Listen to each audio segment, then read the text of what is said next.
In this video, I will show you how to use Wix SEO tools to boost your site's visibility. So let's head over first to our apps.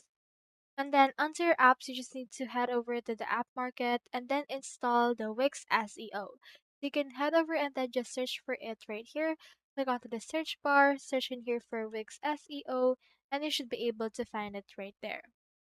So here's that. Click on search.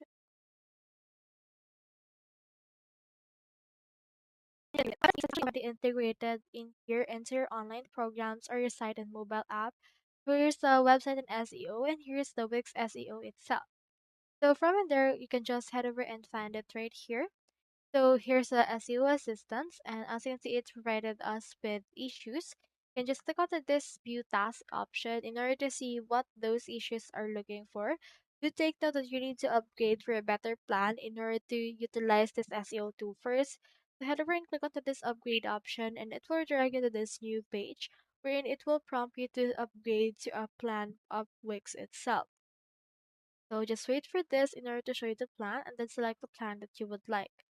Now, do take note that when you have applied, you can head over and then just set up this checklist, view the issues, recommendation, as well as a completed task, and you can also connect the site performance to Google itself. So that's all there is today, and I hope this video helped you out.